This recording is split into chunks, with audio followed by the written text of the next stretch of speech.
Hola, soy Josep María Civit, soy director de fotografía del filme Angustia, filme dirigido por Bigas Luna en 1987. Ya veréis cómo de alguna manera vais a estar implicado en la historia que vais en estos momentos a asistir.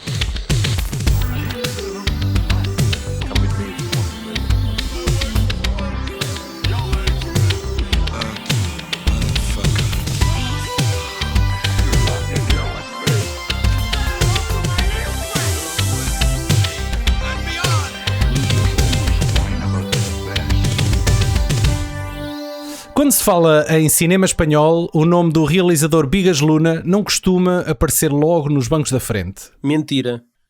Posso? Não podes. Tu começas logo com uma mentira. Epá.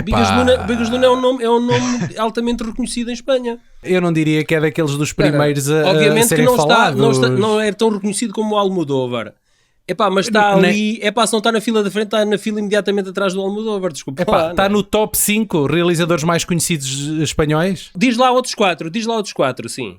Tens o Cuarón, não é? Sim, eu acho que está. Quem O mais? Balagueró, o Alex de la Iglesia. Tens o Bayona também. Sim, mas ele está ali, se não está nos 5 primeiros, está nos 10 primeiros, Pronto, 10 primeiros já concordo contigo, mas... Não, dentro do circuito mais artes e farts e festivais, este gajo está a seguir no ao topo, Almodóvar. completamente. Bem, eu vou começar e vou assumir as minhas palavras e tu depois podes desfazer. Não, depois não, eu já discordei, já está discordado. Santiago, Agora, usas ou não? isto é para ficar, não é? Isto é para ficar. Isto é para ficar, claro. Isto é ouro, isto foi sumo. Bigas Luna poderá ou não aparecer nos bancos da frente, agora depende, não é? Podemos ter toda aqui uma discussão. Mas bem, Sim, porém... depende do autocarro. E apesar do reconhecimento só ter chegado mais tarde, desde cedo que o subversivo autor soube deixar uma marca. E é das catacumbas do esquecimento que vamos buscar Anguish, Angústia, thriller aparentemente simples que, à medida que se desenrola, se revela uma hipnótica experiência de cinema original e inesperada. E foi mesmo em cinema, como manda a lei, que o filme foi visto este sábado, por sugestão do Passos no Escuro, o ponto de encontro dos amantes do cinema de culto, que colidiu com o imperdível Nalgas Film Fest, a primeira edição do festival que aconteceu no Porto, organizada pelo pessoal do podcast Nas Nalgas do Mandarim. Esta exibição contou com uma apresentação exclusiva do VHS, à conversa com o diretor de fotografia de Anguish, José M. Civit, e que agora vão poder ouvir na íntegra. Mas antes, damos as boas-vindas ao sempre vibrante José Santiago. Olá, José. Olá, sou eu super vibrante, cá estou. Cheio de cores garridas, Só que não é? uma questão. Tu estás a falar no passado, que a sessão já aconteceu. Nós tínhamos combinado que a seguir iria ser lançado no próprio dia. O festival, afinal, está a acontecer hoje, ou se calhar já aconteceu ontem, ou se calhar já aconteceu na semana passada, não sei. Pode ser assim? Está a acontecer, okay. As pessoas estão neste momento sentadinhas na sala de cinema. É a partir das 4 da tarde, não é, José Santiago? Diz-me tu que se calhar... Eu acho que sim, sabes? Eu acho que é. É isso, é das 4 eu julgo que o Anguish está marcado para as 10 da noite. 9 ou 10, 10 e um quarto, é uma coisa assim. E antes do filme está a passar, ou passou, uma porção, um excerto da entrevista que nós vamos poder ouvir agora em podcast daqui a pouco. Pronto. Hoje, dia 3 de dezembro. Sim, hoje, dia 3 de dezembro. Muito eu estou no festival e estou a gravar isto. Muito bem. E eu estou a caminho. Vim para o carro. O José Santiago está aí. Estás assim a caminho? Casa, de certeza que estás a caminho, Paulo? Estou a caminho. Vocês não ouvem o trânsito atrás de mim. Ok. Vais chegar quando as pessoas estiverem a sair. Vais ser daquelas pessoas que entram a meio do filme com as pipocas a derrubar tudo e muito chata. Sim, a cair em cima das pessoas e não sei o que é, exatamente. E a pisar os calos. Vamos falar de Anguish, que é o filme que nos trouxe cá hoje. E é o filme que vai estar no Nalgas Film Fest. Muito antes de Christopher Nolan ter realizado Inception, já Bigas Luna, em 1987, tinha plantado a semente de uma viagem em caleidoscópio. Só que em vez de viajarmos dentro de vários níveis de sonhos, aqui viajamos dentro de vários filmes e somos quase participantes ativos desta narrativa hipnótica. Vou tentar não ser aqui muito spoiler, mas no extremo da narrativa temos uma mãe super protetora do seu filho e um homem de meia idade que é quase uma criança. Mas ela não tolera que gozem com o filho. E isso faz com que ela manifeste os seus poderes psíquicos. Vocês lembram-se da Zelda no Poltergeist, certo? Sabem como é que ela é com os poderes psíquicos. Só conheço a Muito Zelda fofinha sempre. que o Link anda à procura. Esta ninguém percebeu, mas pronto, vá, siga. Noutro extremo, podia ser a lenda de Zelda, essa aí já percebi a referência. É isso, era essa. Duh. Ok. Vocês sabem que o Robin Williams deu o nome de Zelda à filha por causa do jogo também. A sério? Yeah. Não sabia. Eu peço desculpa pela causa, mas estou a beber um whisky. Então, noutro extremo, temos duas jovens aí a conduzir. Pois, estavas no carro, não era? Exatamente. Mas estás num semáforo, por isso é que podes beber, Sim, não é? eu levo sempre aquelas mini garrafas de whisky comigo ao meu lado, portanto, Yeah. tipo cowboy. É como aquelas latinhas que levaram agora para o Mundial, que é tipo uma borrachinha que metes à volta da tua lata de Sagres, por exemplo. Que é para a malta não perceber que estás a beber álcool, é isso? Não é sabia isso. disso, ok. Então, e noutro extremo temos duas jovens que vão ao cinema e de alguma forma o filme que estão a ver começa a influenciar a sua forma de estar. Espero que esta descrição sirva de appetizer para despertar a curiosidade a quem nos está a ouvir para ir à sessão do filme mais Sim, logo. de chegar a tempo. Exatamente, no Passos Manuel, neste que é o primeiríssimo Nalgas Film Festival. Mas deixa-me dizer que se alguém se der ao trabalho de comprar o bem económico bilhete de 6 euros... Se der ao trabalho, Daniel, não, isto é uma efeméride, a malta tem que comprar o bilhete. Sim, mas se o compram e fazem bem em comprar, se aparecem só lá às 10 da noite para ver o Anguish, estão a perder um dia inteiro de exibições que valem bem a pena, é só isso. E não é só isso. Assim, o bilhete custa 6 euros, já é o valor do Anguish. Se forem ao Anguish, está tudo. Se forem ao resto, bónus. É extra, Pronto. exatamente. Tendo em conta que vão lá estar outras curtas-metragens de jovens autores... Jovens talentos. Nacionais, acho que sim. Tu consideras jovem até que idade? Mas os 40 são os Eu novos acho que 30, os novos 50 são os novos 40, portanto... Pronto, é por aí fora. Exato. Tá Por acaso, agora que falas nisso, acho que é a primeira vez que estou a olhar para isto com olhos de gente e temos aqui tipo uma linhagem bem bonita de gerações na parte das curtas, pelo menos na secção das curtas. Temos do consagrado, aqueles que começam e aqueles que estão lentamente a entrar aí na conversazinha. Este cartaz vai um dia ser tipo um daqueles cartazes vintage que o pessoal vai partilhar na net a dizer: olhem, o ilustre... Eu espero que sim, e eu espero que alguém esteja a imprimir isto.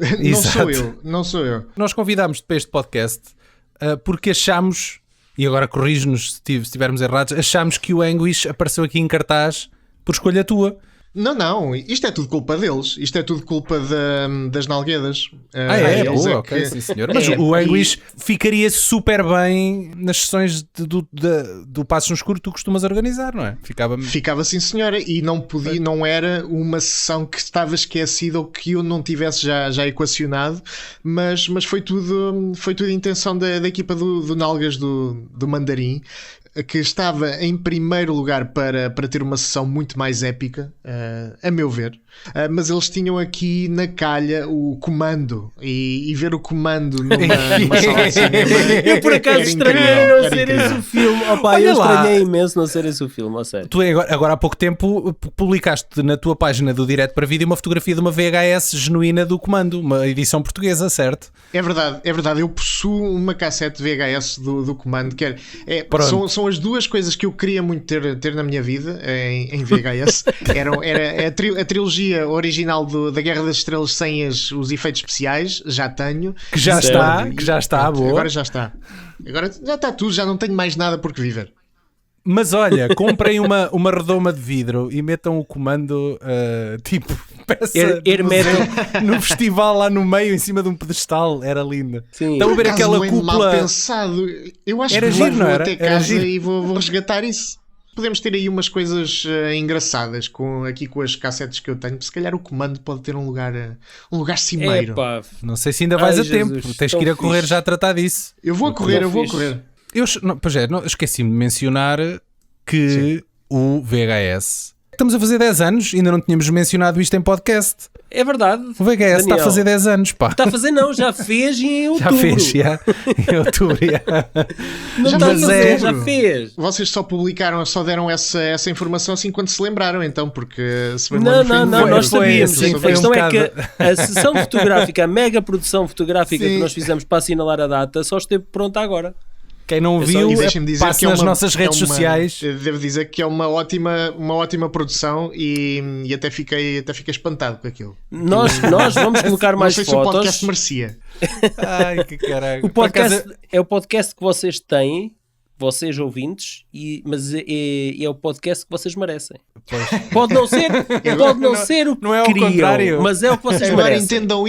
entendam isso como quiserem, não é? Exatamente. Também me disseram que iam abrir um OnlyFans algures em dezembro. É, está previsto, sim. É o nosso próximo passo de decadência, é esse. Ouçam esta minha ideia brilhante. A ideia será replicar famosas posições sexuais do cinema com a televisão ligada e os filmes a passar de fundo. Por Daniel, exemplo. agora de repente assim, isto é tipo o teste Rochan. O que é que faz lembrar? Foi 9 semanas e meia. Eu lembrei-me E o aço pelos jares. O gajo a assar comida na barriga da gaja, não é? Essa é muito boa. A fazer um Eu ovo vou estrelado a fazer um ovo estrelado no teu umbigo, Paulo. Mas eu estava-me a lembrar do... Caraças, pá, daquele filme japonês. O Império dos Império Sentidos. dos O Império dos Sentidos, Não. exatamente. Tu vais Que esconder vai o terminar. ovo onde? Vais esconder Olha, o ovo onde, Daniel? Quem é que se vai sacrificar e vai ter a pila cortada pelo talo? Um de nós tem que fazer essa... Isso és tu, Daniel. Tu não precisas da tua pila para nada. Olha, tu podes fazer desculpa, xixi sentado, tu não é, Daniel? Tu é que és casado. Isso é que já Por não isso tem mesmo, utilidade eu nenhuma. preciso da minha pila. Estás casado há quanto tempo mesmo? Não estou. Vivo em união de facto. É a mesma coisa. Pronto, estás em não, união. não, Estás ainda em... por cima. Os casais fazem mais sexo que uma até década. aqui. Durante 2-3 anos de relação. Depois aqui isso acaba, toda a gente sabe, não é? Como diria Pois, a minha avó, estás a querer estão saber de mais. amantizados. Direto para o inferno. Olhem, ótimo Anguish. É Quando é que verdade. vocês... Angus. Sim, viemos cá por causa do Anguish. Admito que vi o filme a primeira vez a semana passada em preparação para a entrevista que vamos ouvir daqui a bocadinho. Como sempre, Não Daniel, sei como se- sempre. Eu nunca vi. Este é o meu primeiro e único filme de Bigas Luna. Eu vou confessar uma coisa. Eu cheguei ao Anguish ainda em muito novo. Devia ter uns 13, 14 anos. Mas via outro filme que se chamava Ramon. E era do Bigas sim. Luna. É o meu favorito dele. E Dá-me fome. E o eu nome desse filme. vi o Javier Bardem a fazer dos peitos de Penélope Cruz duas xuxas. Duas xuxas, isso é o mínimo que se pode dizer. Esse foi o filme que os lançou, não foi? Sim, foi um dos Olha. primeiros filmes na carreira de ambos, sim. Sim. Para os meus olhos, lançou diretamente para o número 1 de filmes que eu depois repeti na cassete vezes sem conta. Pensava que Mas- era tipo replicar a cena sexual, como eu estava a sugerir. Não, que este jovem nem sabia como é que isso fazia. Agora, Já estavas a isso aprender levou-me- pouco a pouco com estes filmes, não é? Estava sim. Depois disso fui ao IMDb, que já existia quando vi isto, e vi que havia um filme de terror, e eu, peraí, é isto, este tipo fez um filme de terror e encomendei a cassete de um site que havia que era Sem saber, completamente às escuras, não é? completamente às escuras. Eu por acaso também fazia Chamava-se- isso, eu também fazia isso antigamente, eu vou utilizar este termo antigamente, quando não havia forma de descarregar coisas da internet e eu via o filme de alguém, de algum autor que eu adorava, eu encomendava sem saber completamente às escuras o que é que daí vinha. Podia ser uma desgraça total. Mas este em particular encomendei de uma loja que havia online, foi das primeiras que houve em Portugal, que era Submarino. Eu lembro-me disso. Mas o Submarino era de várias cenas, não era? Não era só de filmes. Tinha várias coisas, entre elas cassetes, e eu fui pesquisar isso, mas tal como o Paulo estava a dizer, eu às vezes era a única maneira de chegarmos aos filmes, e eu lembro-me que aqueles filmes do Peter Jackson antigos e os da Trauma sim. foi tudo com a editora da Fantasport. Exato, senão eu não também, conseguia eu fui ver igual. aquilo de alguma maneira. Eu fui igual, havia filmes que eu só conseguia dessa forma. E o Anguish estava lá. Apareceu aí. Aquilo na altura foi uma coisa super estranha e nem sequer liguei muito ao filme.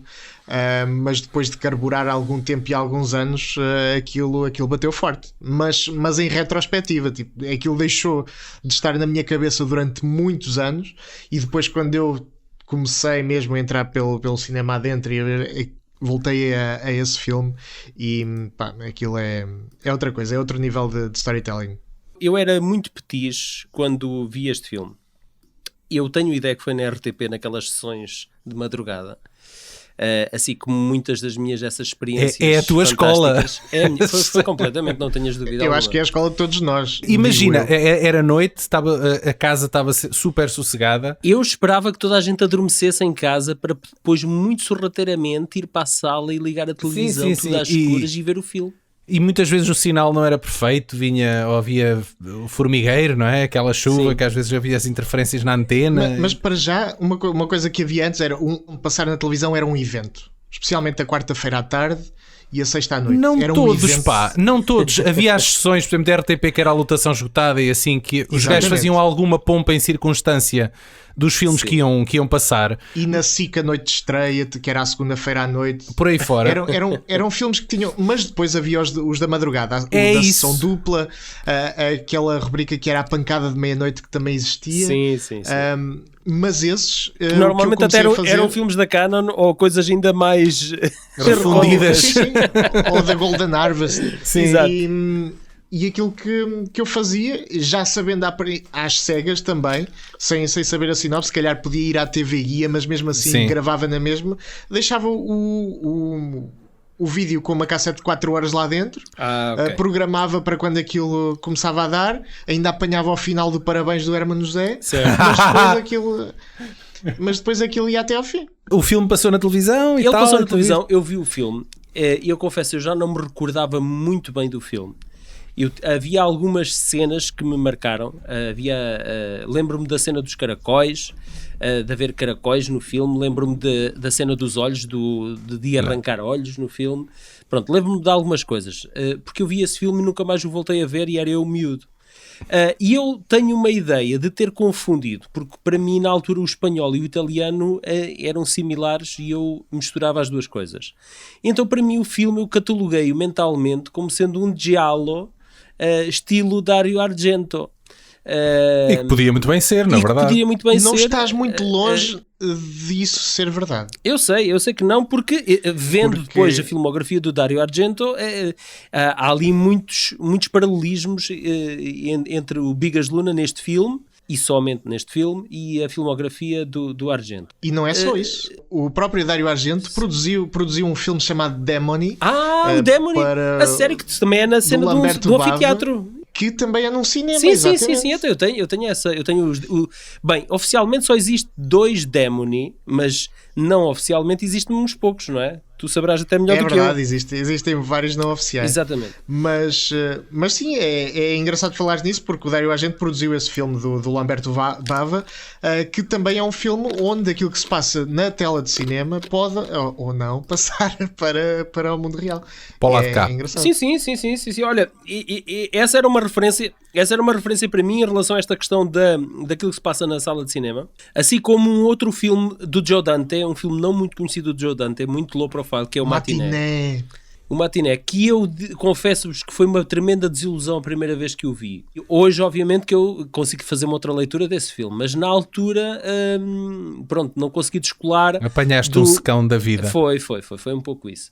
Estes filmes, estas referências, que tanto para mim, já percebi que também para o José Santiago, acabam por ser ter aqui um ponto de união, porque se passam precisamente numa sala de cinema. Em que o filme parece que está quase a fazer parte daquilo que se está a passar na realidade. E ainda vou buscar uma outra referência, que é, entretanto já foi destronado, mas o Thriller do Michael Jackson, realizado pelo John Landis, é a continuação daquilo que eles estavam a ver no filme. Sim, e que de alguma forma estavam a incomodar a miúda, e eles acabam por sair mais cedo do filme porque o filme estava a ser demasiado realista, e depois, à medida que ele acompanha a miúda até casa, aquilo que estava no filme parece que é transportado para a realidade, não é? E agora que pensamos nisso, foi das coisas mais egocêntricas que Michael Jackson já fez num vídeo, que é levar uma miúda a ver o próprio videoclipe. Não nos esqueçamos da cena introdutória de Scream 2, que eu acho que também tem assim uns toques de... Não é? Sim, eles estão a ver o filme, e há uma que é assassinada. E ela experiencia o próprio aquilo que o filme está a dizer Daniel, na sala de cinema. Afinal estavas acordado. Não faltei à aula, está visto? Sim, senhor. Assim, em retrospectiva, um gajo vê aquele filme, ok, nós sabemos o que é que está a acontecer, mas eu nunca soube o que é que o Bigas Luna queria dizer com aquele filme. Porque, ok, nós podemos ver a coisa numa narrativa linear, não é? Vemos aquilo, ok, está a acontecer aquilo no cinema, está a acontecer aquilo no outro cinema e depois ainda está a acontecer aquilo no outro cinema. Mas o que é que aquilo quer dizer? E eu nunca consegui chegar a isso. Eu confesso que tive essa sensação quando vi o filme. Eu estava a achar piada ao esquema, achei uma ideia muito inocente só, esse foi só um exercício de estilo, olha que giro, isso for assim, eu não acho que tenha sido tão inocente quanto isso, porque nada na cinefilia do Bigas Luna remete para uma coisa inocente e despropositada. Okay, eu acho que ele teve, pois é isso. Eu acho que ele teve, o que ele queria era que o público sentisse que poderia fazer parte daquela experiência. Pois, mas isso é quase como estar a ir ver uma sessão 3D em que depois o conteúdo em si não... Aqui neste caso não era 3D, não era a experiência 3D que ele queria alcançar. Obviamente, eu estou a estabelecer um paralelismo só. A sensação que ele queria era que o público fizesse parte da experiência do filme e que esta imersão em catadupa de um filme para outro filme dentro de um filme, que de alguma forma fizesse com que as pessoas que estão a assistir ao filme, as pessoas no mundo real em que nós existimos, que olhassem para o lado para ver se encontravam alguém olha, que pudesse não estar confortável. Life imitates art. Isso é bem visto e eu só não pensei nisso porque de facto não vi o filme no cinema e em casa é fácil não ter essa percepção, mas agora faz todo o sentido, certo. Claro. Sobre o Anguish eu tenho mais a dizer, é que é um daqueles filmes que tem uma cena, que é aquela cena. E qual é aquela cena? Eu estou curioso, não há assim... vocês sabem, não estás a ver nada que inclua assim um bisturi e exatamente. Um olho. Eu pensei logo nessa cena, sim. Mas espera lá, vocês estão a falar daquela cena da operação? Não é a cena da operação, é a cena quando ele vai à casa de uma das pacientes. Porque há uma... não, eu estava a falar da operação. Da operação, ok. Pois, porque essa é real, não é? Mas é um procedimento cirúrgico. É um procedimento cirúrgico. Causa uma angústia. Vamos ouvir então a entrevista que fizemos com o Sr. José M. Civit, diretor de fotografia, que por acaso foi a única pessoa que nós conseguimos chegar à fala. Eu tive o contacto telefónico do Sr. Michael Lerner, o ator principal, mas o senhor não me atendeu o telefone das 300 vezes que eu lhe tentei ligar. Ele já sabia que tu querias convidá-lo para dormir no teu sofá. Eu mandei-lhe mensagem pelo WhatsApp, deixei-lhe uma mensagem no voicemail, ele não me respondeu, com pena minha. Mas o quiropata dele não permitia. Nem os outros atores, também não conseguia a fala com nenhum dos outros atores. Felizmente tivemos o simpaticíssimo diretor de fotografia deste filme, que por acaso é um tipo que ainda está no ativo, ainda trabalha. É boa gente. É boa gente. E é um tipo que ainda está a trabalhar em cinema de alto calibre em Espanha e que conversou connosco e que vão poder ouvir agora a conversa em exclusivo para o VHS. Angustia fue un filme que en su momento fue un shock porque era un film que era un proyecto que Bigas Luna quería rodar en Estados Unidos. Él no pudo rodar en Estados Unidos y entonces empezó a abrazar la idea de que podía rodarlo en España, haciendo que toda la parte contemporánea, yo no quiero ahora hacer spoiler del film, pero creo que no hago spoiler del film si digo que el film ocurre, digamos, en 3 películas que a la vez, ¿no? Hay una película, digamos, antigua, una película que tiene una zona geográfica intemporal y una zona geográfica que no se sabe, pero que puede ser un país del este. Y después tiene un cine contemporáneo que concretamente era un cine que se llamaba Rex, que estaba en Olympic Boulevard en Los Ángeles. Esta película ha comenzado en una fase de tu carrera, de Bigas, una carrera muy cedo. ¿Cómo has conocido Bigas Luna? ¿Cómo ha sido trabajar con él en este primer trabajo de tu carrera y de carrera de ella? Bueno, yo había hecho con él una película que se llama Lola. Lola, sí. Y también había rodado con él una serie de televisión infantil que se llamaba Q y Nuestros Amigos. La serie de televisión yo hice el piloto como ayudante de cámara, como focus puller, como foquista, Y después hice todos los capítulos siguientes como director de fotografía.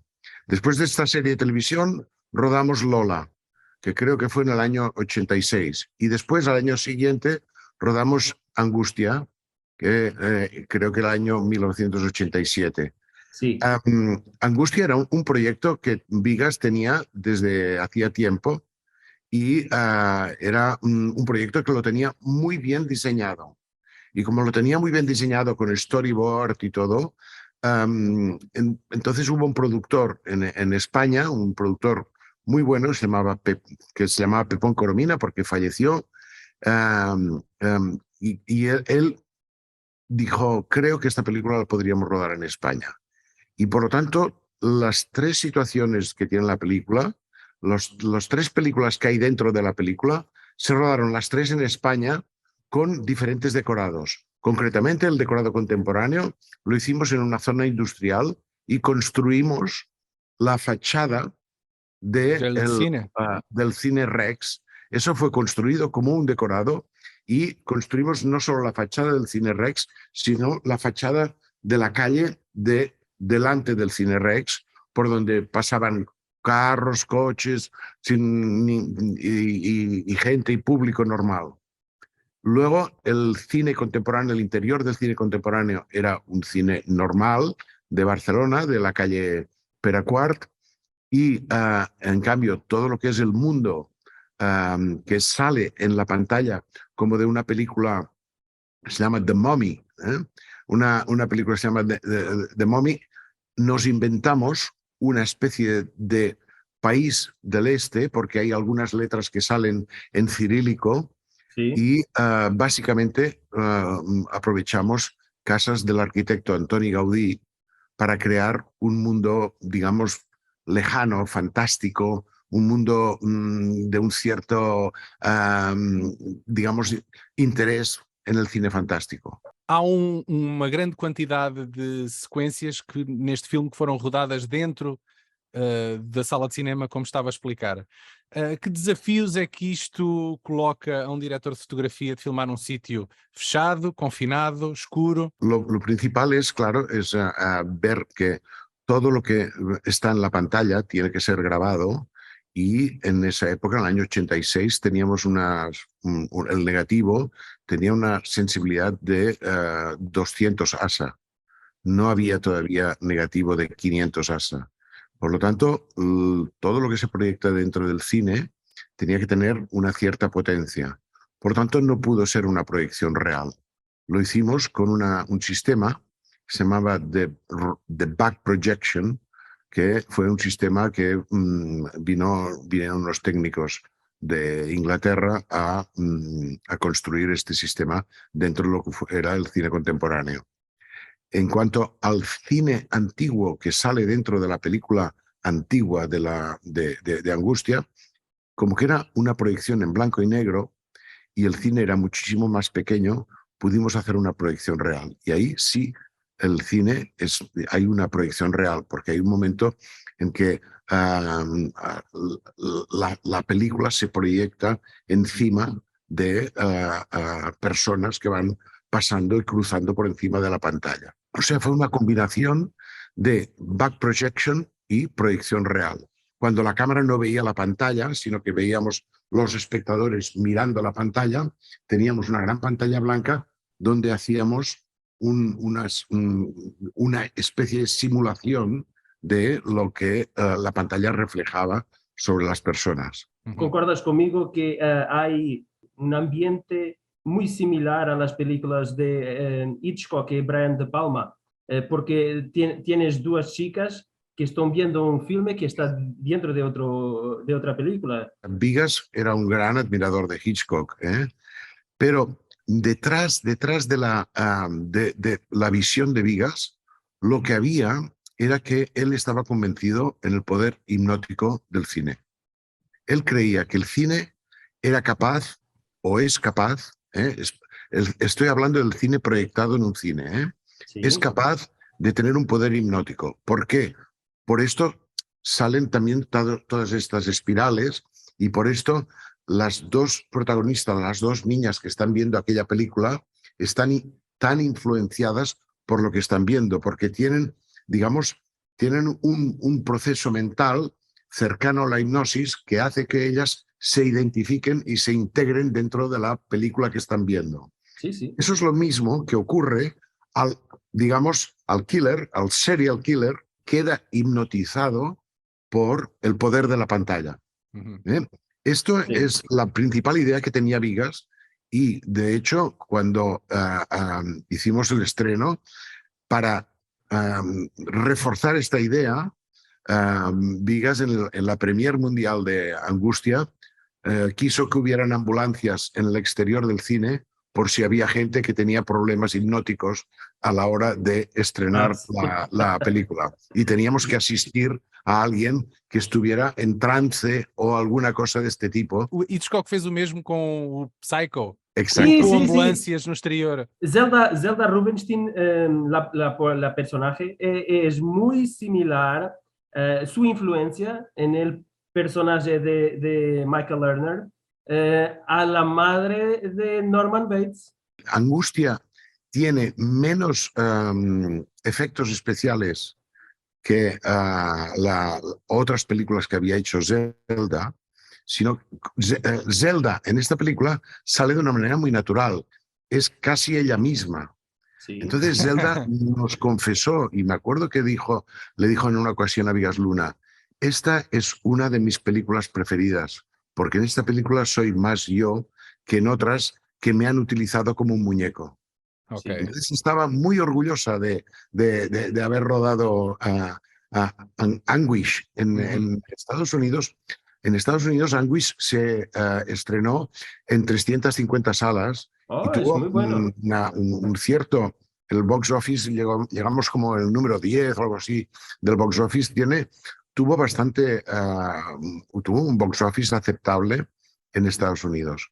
Y la gente absolutamente creyó que se trataba de una película rodada en Estados Unidos, en su parte contemporánea, y rodada en Europa en su parte de película que ocurre dentro de The Mummy. Esa decisión de rodar todo en España ha sido un poco influencia de los filmes Western Spaghetti, que se han rodado en Almería y después... Fingem que son no Velho Oeste americano, ¿no es?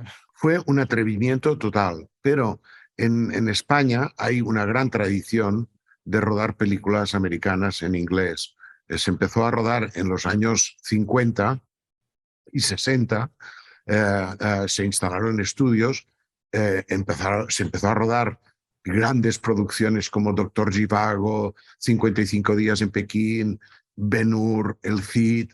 Hay muchas películas de gran producción norteamericana que se rodaban entre España e Italia.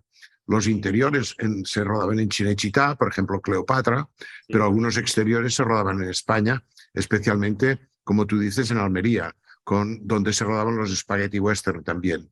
Cuando tú planteas a un productor, vamos a hacer un trozo de Estados Unidos en un polígono industrial, un productor diga, bueno, estudiémoslo, vamos, no hay miedo a hacer una producción y hacer lo que Vigas le encantaba, que era básicamente hacer mentir. El cine, dice, es una gran mentira. Entonces nosotros tenemos el poder de mentir al espectador, de crearle un mundo y de venderle un mundo que no existe, pero que en la ficción y en su, digamos, en su mente de espectador lo cree absolutamente, ¿no? En portugués eso se llama a arte de se desenrascar. Pues exactamente es esto. Qual foi a sequência mais difícil de rodar? Sí, probablemente fue la secuencia en que nosotros empezamos en el cine, en la película, digamos, The Mummy, en la película que se está proyectando en la pantalla. Y hay un plano en que la cámara va hacia atrás y de repente descubrimos que estamos dentro de otra sala de un cine, ¿no? Sí. Este plano, esta secuencia, yo creo que realmente fue complicada de rodar, porque había muchos procesos de sincronización y porque teníamos que tener montada la otra película antes de rodar esta secuencia. Rodamos The Mummy antes que la película contemporánea. ¿Qué pasa con los caracoles en esta película? Vigas tenía un fetiche por caracoles porque en Caniche, no sé si te recuerdas, en una otra película anterior de Vigas, tenía muchos caracoles. Yo creo que Vigas tiene una debilidad por los caracoles, esto seguro. Pero yo creo que lo que más, digamos, lo que une todo es la espiral. Sí. La espiral, porque la casa de un caracol es una espiral. La espiral es lo que yo creo que él dice que la espiral tiene poder hipnótico y es verdad que muchos hipnotizadores utilizan la espiral para hacer entrar en trance a sus clientes, digamos. Michael Lerner, este personaje es muy diferente de los personajes que ha hecho en el pasado. ¿Cómo era el proceso creativo de Michael Lerner en el set? Michael Lerner es un excelente actor y vio desde el primer momento que él tenía que ser un niño mayor. Sí. Un niño mayor. Él bebía leche, comía la leche y su desayuno como si fuera un niño, siendo una persona grande, siendo un adulto, ¿no? Sí. Es decir, es un niño metido dentro de un cuerpo de adulto. Y esto le gustó mucho. Incluso se hizo hacer las gafas, y las gafas que tenía, él no usaba gafas, pero las gafas que tenía las hizo hacer graduadas para que tuviera una visión, digamos, no clara del mundo, sino que tuviera una visión distorsionada, como a través de la influencia de su madre, que es una influencia telepática, ¿no? Él tiene una conexión telepática con su madre lo controla telepáticamente, y entonces Michael, a la que era una persona muy afable, muy normal, pero en cuanto se ponía las gafas digamos, de su papel, de su rol, John. se convertía en un niño. Y yo creo que disfrutó mucho haciendo el papel. Me acuerdo que en la premier estaba muy contento de haber hecho esta película, porque es un papel extraordinario, complejo, pero a la vez muy divertido. Y es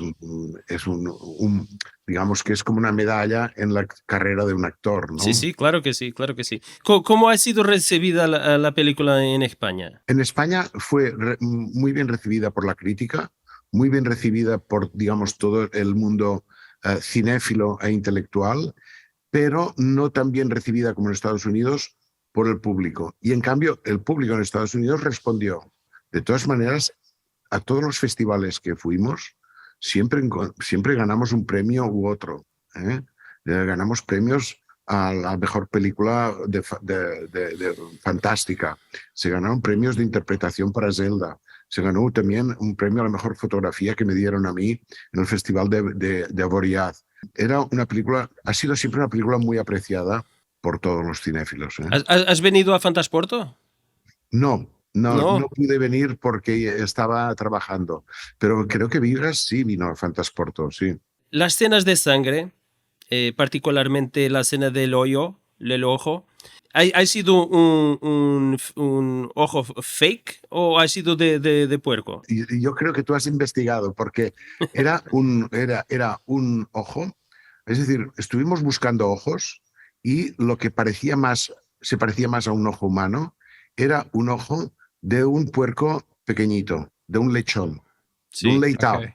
Sí, leitao. Es un ojo de un leitao, porque el tamaño y la textura a la hora de hacer un macro más parecido a un ojo humano era un leitao, pero evidentemente fue un leitao que no sufrió, estaba ya muerto, quiere decir que no utilizamos un leitao vivo para para ese propósito, sí. La sangre que hay alrededor es una sangre fake. Sí, como é óbvio. Começaste a trabalhar nos anos 80 e ainda hoje estás ativamente a trabalhar como diretor de fotografia em muitas séries e filmes espanhóis high profile. muito conhecidas. Gostava que me fizesses um retrato da evolução da tecnologia e como é que um diretor de fotografia se adaptou às novas tecnologias no cinema. La capacidad de adaptación técnica, porque nuestro trabajo como directores de fotografía tiene un lado artístico y otro lado técnico, es decir, todas las ideas y todas las visualizaciones de un director, yo cuando trabajo, yo hago como un viaje a la mente de un director, intento saber qué es lo que tiene visualizado el director y propongo e interpreto las ideas y lo que tiene en la cabeza un director para ayudarle a, digamos, concretarlo visualmente.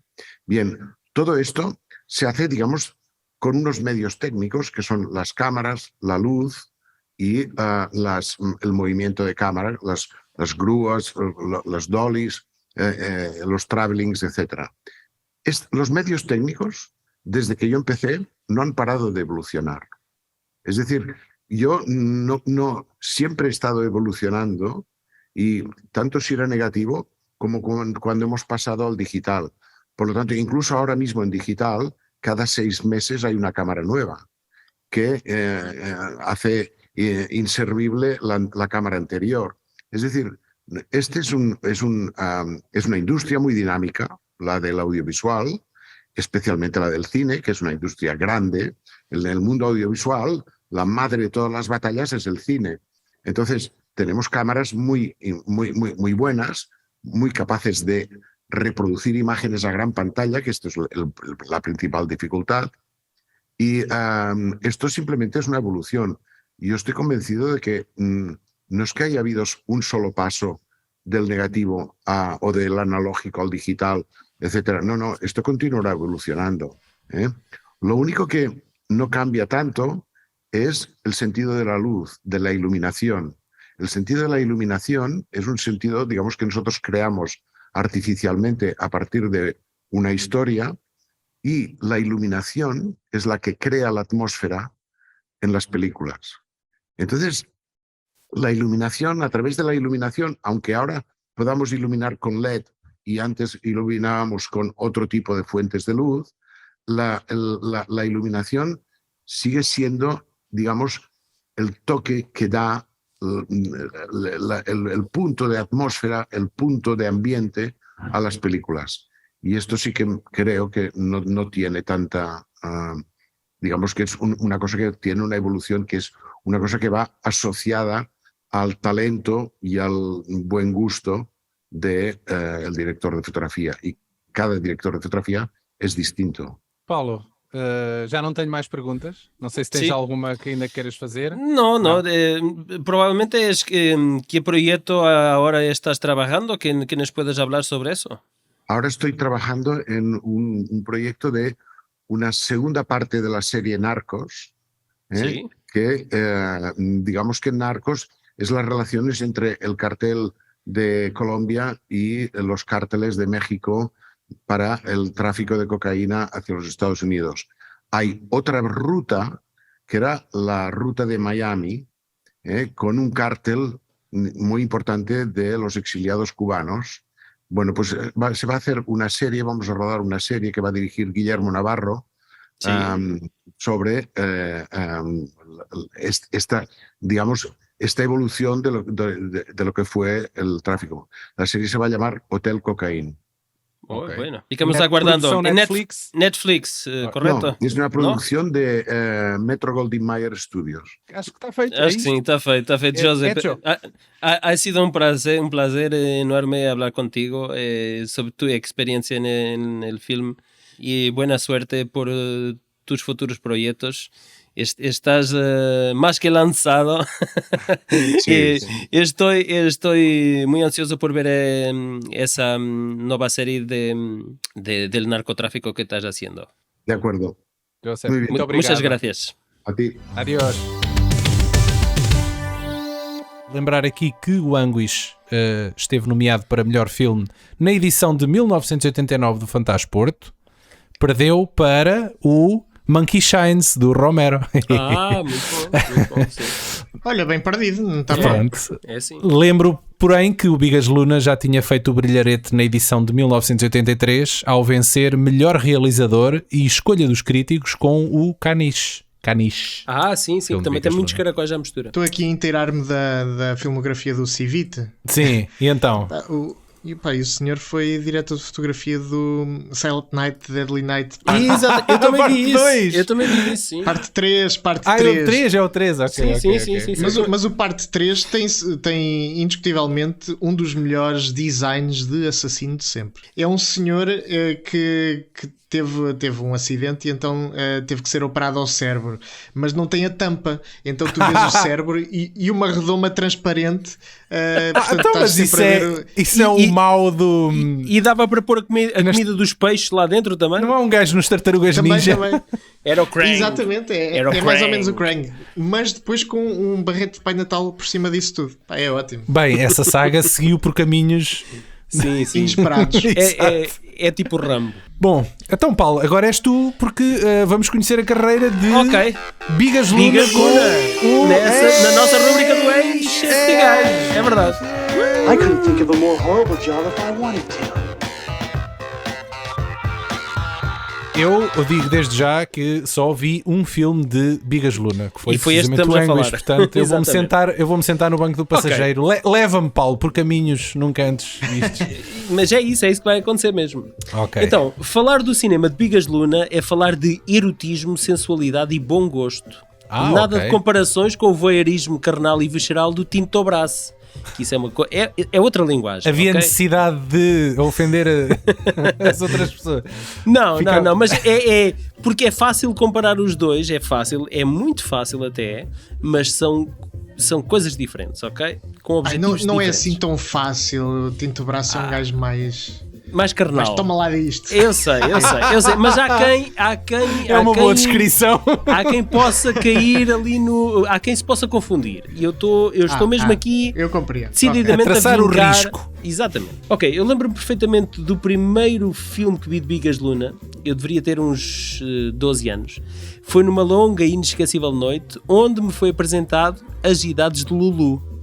Provavelmente num ciclo 5 noites, 5 filmes. Eu tenho essa ideia, sim, do filme ter passado uma coisa dessas na RTP2. Sim. Porque naquela altura eu vi também na RTP2 o Emanuel, o Império dos Sentidos, a história de O e Os Frutos da Paixão. Digamos que em 5 noites... incrível, ó Paulo. É, sim senhor. Digamos que em 5 noites fiz uma licenciatura e um mestrado em Educação Sexual nesse grande templo de cultura. Que tenhas hidratado. Exato. Que é esse grande templo de cultura que é a RTP2. Eu acho que nunca houve um podcast onde se tenha falado 2 vezes em situações diferentes de O Império dos Sentidos. E aconteceu. É verdade. É um clássico, Poucos anos mais tarde parti em descoberta da sua filmografia e não me desiludi. Josep Joan Bigas Luna, antes de ser o cineasta em que se transformou, era escritor de pequenos contos de ficção e designer. Entre 1978 e 79, dá o salto para o grande ecrã com 3 longas curtas-metragens. 3 longas metragens. Desculpem lá, é já o isso que ia falar. 3 longas-metragens. Bilbao, Tatuaje e Caniche. Nos 3 filmes, as temáticas do crime e da sexualidade que viriam a marcar os seus futuros filmes e se tornariam nos seus 3 marcos já estão muito patentes. A sua visão controversa e sem compromisso dá nas vistas em 1981 e é convidado para realizar o seu primeiro filme internacional, Reborn, rodado entre a Espanha e os Estados Unidos com Dennis Hopper e Michael Moriarty nos principais papéis, e conta-nos a história de uma jovem stigmata que é explorada por um padre que procura aumentar as audiências do seu programa de televisão. O filme foi recebido com críticas divididas e Bigas Luna, só 4 anos mais tarde, voltaria a enveredar pela obscuridade do crime e do sexo, com Lola, uma espécie de Thelma sem Louise que foge de um marido abusivo e refaz a sua vida com outro homem. Anos mais tarde, o marido descobre o seu paradeiro e vai no seu encalço. Apesar de tudo, Lola ainda tem sentimentos pelo marido e vê-se num dilema moral e carnal. Estás tu a dizer que temos aí um Gone Girl? Um Gone Girl?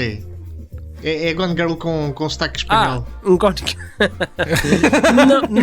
não é bem, mas é um pouco disso, mas não tanto disso, ok? Esta fase do Bigas Luna, dos anos 90, finais dos anos 80, anos 90, se tu não visses os créditos de abertura e a assinatura do Bigas Luna, tu pensarias que poderia ser do Almodóvar. E tem a ver com a linguagem da altura, eu acho que tem a ver com uma descoberta da sexualidade e com essa necessidade de se falar sobre sexualidade.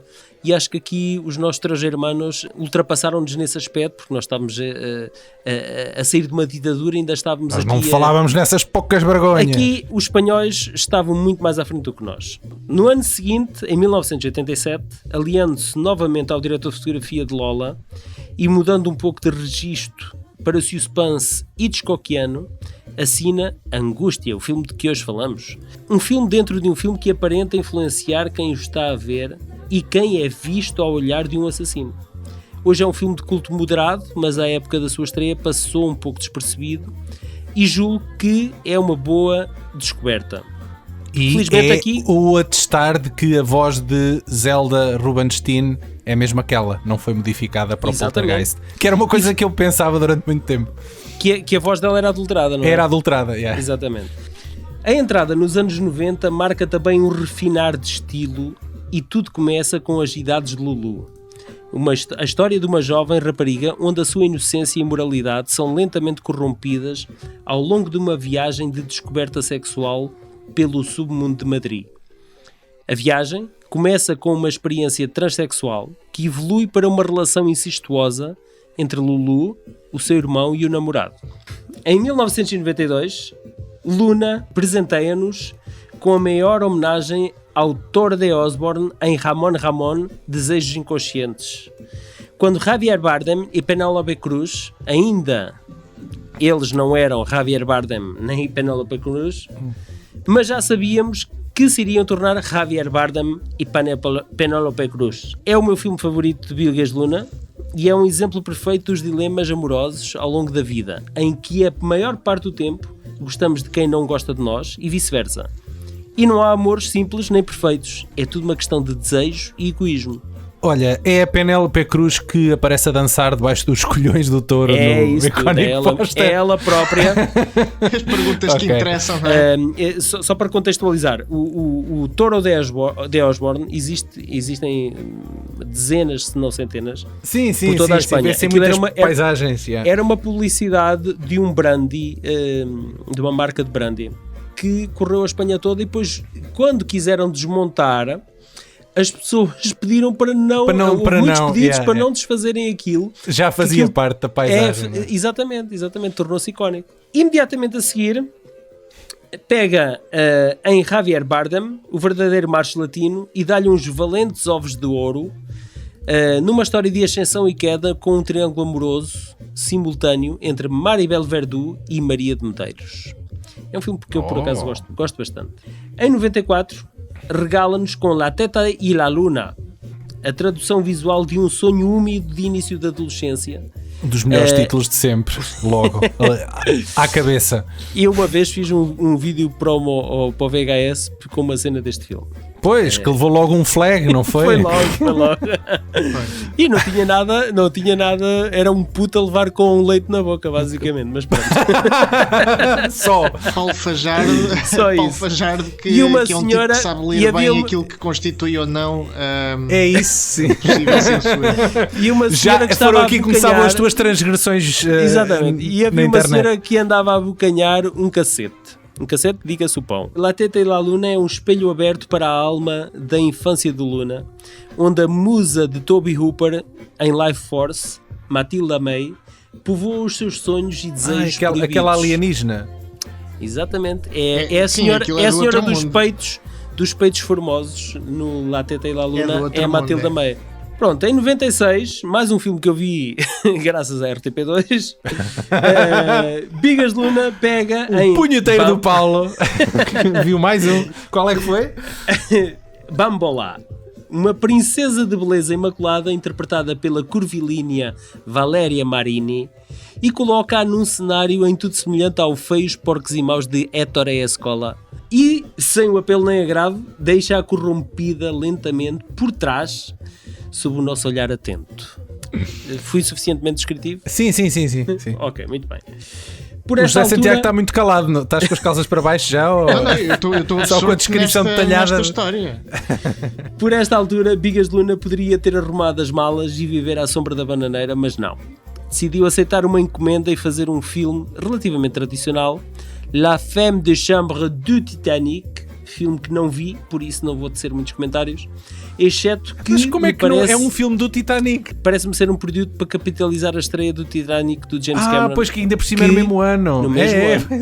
Foi feito no mesmo ano. É Ai, precisamente. que caralho. Pronto. Bigas Luna termina a sua idade de ouro em 1999, num reencontro com Penélope Cruz, no início do século XIX, onde a devassa e o crime invadem a corte espanhola.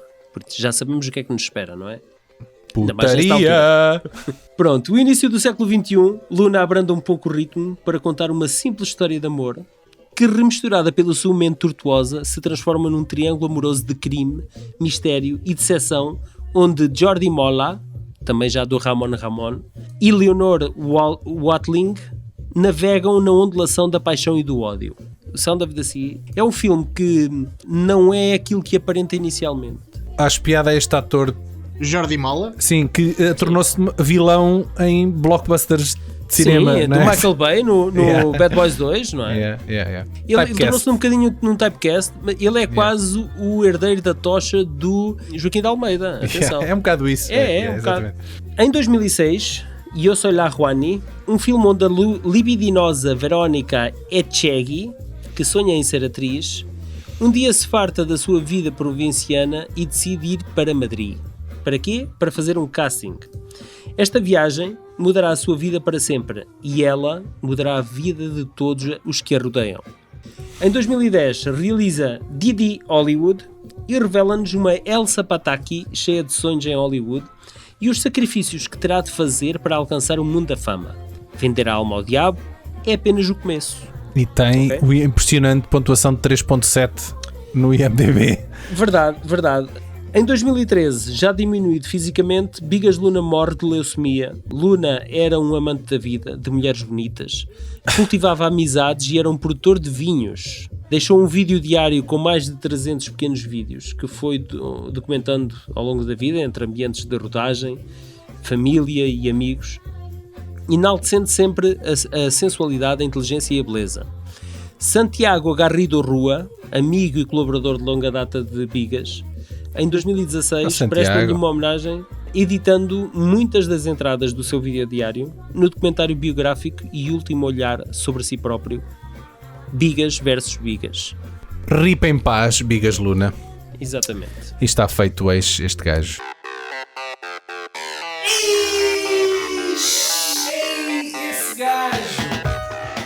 Bom, neste podcast assinalámos os 10 anos do VHS, que são uma boa notícia. Acaba por ser uma data que nos faz olhar para trás e ver também que uma das primeiras pessoas que nós entrevistámos neste podcast, o nosso primeiro grande convidado, alguém diretamente ligado ao filme que estávamos a falar, que foi Albert Pyun, que faleceu esta semana.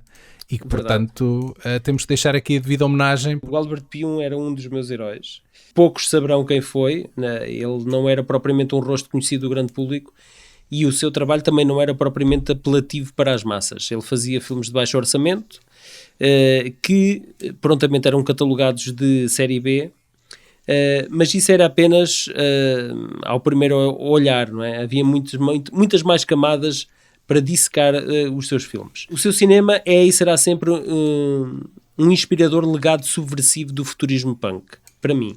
Albert era uma força da natureza que refugiava atrás das câmaras e libertava toda a sua fúria no grande ecrã. Ele era dono de uma visão singular que ao longo dos anos foi conquistando reconhecimento merecido e uma pequena legião de fãs, do qual eu sou orgulhosamente também um deles. E há 10 anos atrás nós no podcast, no VHS, nas origens do VHS, tivemos essa sorte de poder falar com o Albert e ele deu-nos a honra de ser o nosso primeiro entrevistado, o nosso primeiro convidado também, e eu na altura apelidei-o carinhosamente de o padrinho do VHS. E ficou. Ficou como como o nosso padrinho, e para nós, pelo menos para mim, foi um privilégio ter podido falar com ele, não é? Certíssimo. E se tiverem curiosidade, podem sempre procurar nos arquivos do VHS e encontrar a entrevista que tivemos com ele, que foi em 2013. Exatamente. Portanto, por acaso é um dos poucos VHS em que nós filmámos Filmámos-nos em frente a um computador, a um computador com o Skype aberto que nem sequer tinha vídeo, era só o áudio. Mas e toda a gente conhece pelo menos o Cyborg do Albert Pyun. Sim, sim. Que tornou-se um clássico, pelo menos em Portugal, acho eu. E já agora é verdade do Van Damme. E já agora eu gostava aqui de dizer, por favor, descubram o Nemesis. O primeiríssimo Nemesis eu acho que é superior ao Cyborg até. E acho que é o filme que melhor define a carreira o Nemesis, que também, não por coincidência, foi o nosso primeiríssimo episódio. O primeiro episódio do VHS, exatamente.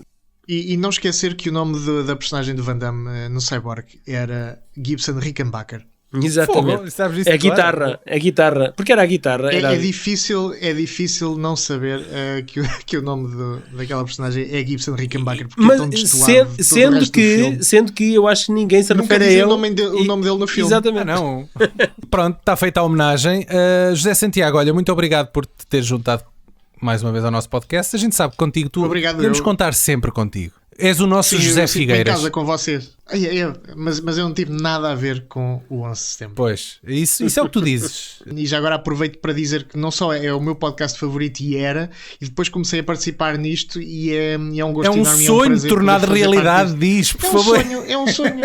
Só dá para estar 10 anos a fazer a mesma coisa se for isso, porque de resto se não há vontade não vale a pena fazer.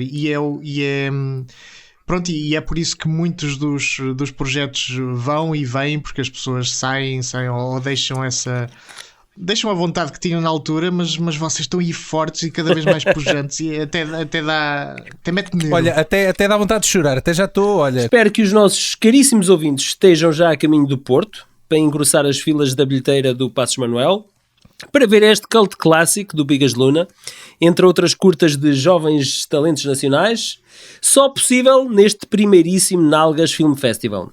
Nós por aqui vamos de Alfa pendular, quem puder, eu vou de carro, a fumar umas coisas e a beber outras. Mr. DeMille. Exatamente. E de resto, já sabem, podem seguir-nos nos locais habituais, redes sociais, agregadores de podcasts e em Marte, quem sabe, não é? Menos a ti, que recentemente foste banido do Facebook, Exatamente. e do Instagram.